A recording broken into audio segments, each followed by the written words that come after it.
Is Donald Trump a racist? No, he's not a racist.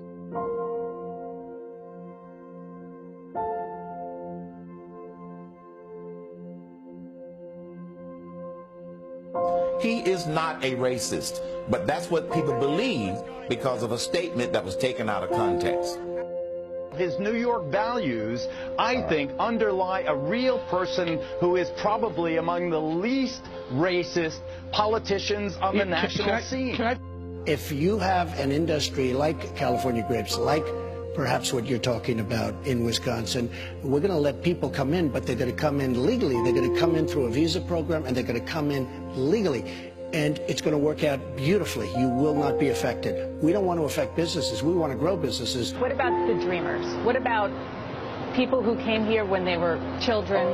They didn't know what they were doing. They came with their parents who brought them here illegally. Should they be able to stay legally? We're going to do something. I've been giving it so much thought. You know, you have on a humanitarian basis, you have a lot of deep thought going into this, believe me. But the Dreamers, it's a tough situation. We're going to do something, and one of the things we're going to do is expedite. When somebody's terrific, we want them back. Now we're learning what it's like to work for Trump, straight from a woman who was a close business executive for 18 years. What was it like working for Donald Trump? He was the first one there, and he was there for like 2 hours. He'd answer the phone. He would answer the phone? Absolutely. Trump Donald Organization, Trump. Yes. Barbara Ress is a former VP for Trump who oversaw construction of his crown jewel on Manhattan's swanky Fifth Avenue, Trump Tower. He told me he thought I was a killer, and that's what he liked in people.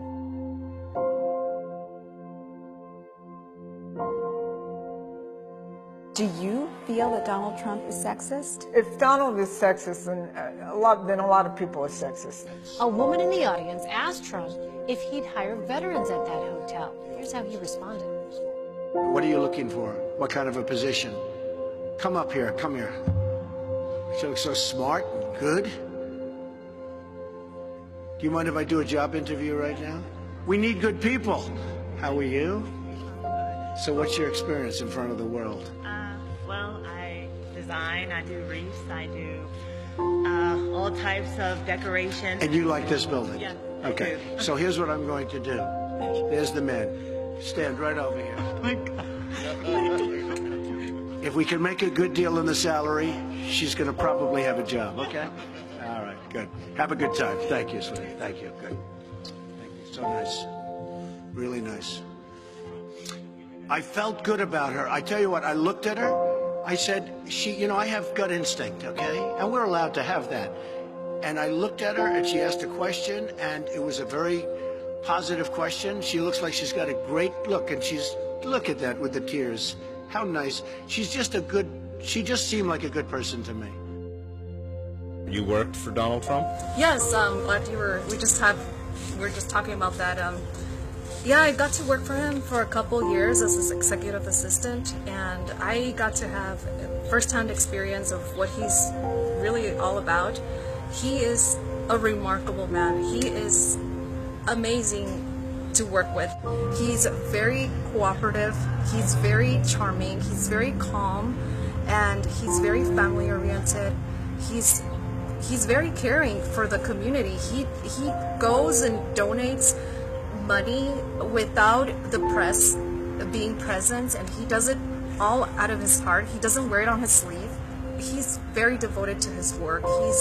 He was never ever racist towards me, and he was never ever being sexist towards me, like unlike from what you hear in the online.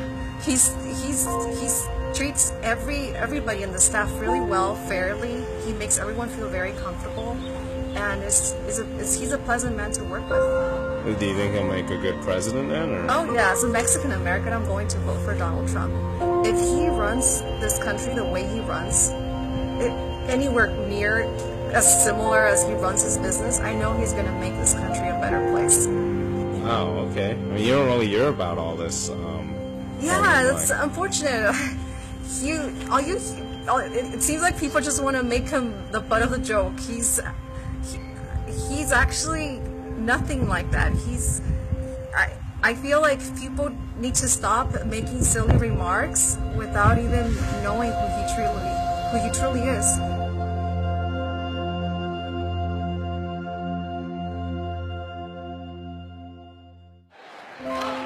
as your president, I will do everything in my power to protect our LGBTQ citizens from the violence and oppression of a hateful foreign ideology. Believe me.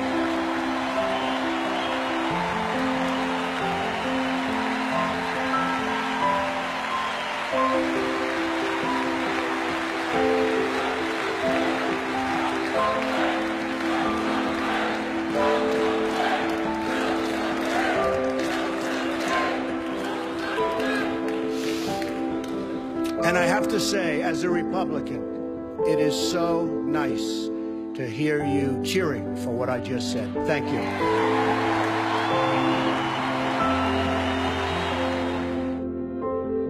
Trump has nothing against Mexicans. He has something against illegal immigration.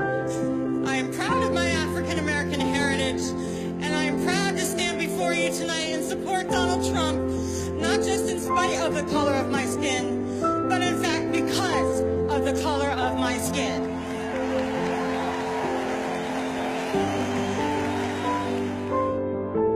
Thank you very much. He said, Mr. Trump, can I ask you one final question? What? You're worth a fortune. You have a beautiful family. You can do anything you want. Why are you doing this? Why would you do this? And I said, you know what? I've been so lucky in this country. I've done so well. I've made so much money and had such success and enjoyed my life. And I have hopefully some really good years left. And I want to give back to the country. I just want to give something back. That's all it is. I got to know Donald Trump after he spoke here in 2012, and I learned so much about him that the public never hears, and I wanted to share that with our audience. Right after he visited here last time, I called him about a large Christian ministry in another state that needed some help. I learned within a day or two he had donated $100,000 of his own money. He learned about Clyde Frazier Jr., who ran the Harlem Hoops tournament in the inner city and was killed in the 9/11 attacks, and he searched down the family and he donated the money to keep that tournament going. Example after example like that of just generosity that never made it into the public's eye. His limousine broke down one time. A couple stopped and helped him. He paid off their mortgage a few days later. Donald did help out Sergeant Tamarisi. He sent him money to help him jumpstart his life. Sergeant Tamarisi rotted in a Mexican prison for 214 days. President Obama wouldn't even pick up the phone to help. Hundreds of children skated on a New York rink today. As CBS News correspondent Bob Schieffer reports, that's because of the kind of happy ending only children are supposed to believe in. In the ongoing saga of how to waste tax dollars, the Wallman Ice Rink in New York's Central Park rates a special chapter. The city had spent the last 7.5 years and $12 million on an exotic plan to remodel the rink. The whole project was finally abandoned last spring when the new cooling contraption wouldn't make enough ice to chill a six-pack. In desperation, the city turned the project over to this man, flamboyant real estate tycoon Donald Trump. Trump said he was so tired of looking at the mess the city had made, he agreed to take the job for no profit. He not only finished it under budget, he finished it in 3.5 months. I really wanted to prove a point. The cities, New York City in particular, but the cities are so wealthy. If we could only save the money that we're wasting.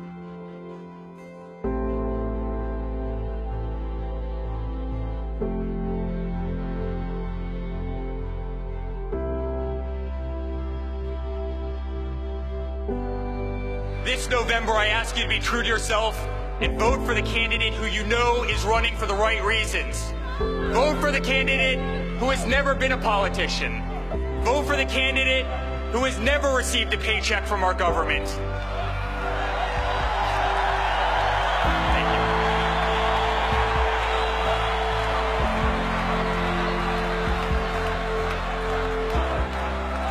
Vote for the candidate who can't be bought, sold, purchased, bribed, coerced, intimidated, or steered from the path that is right and just and true.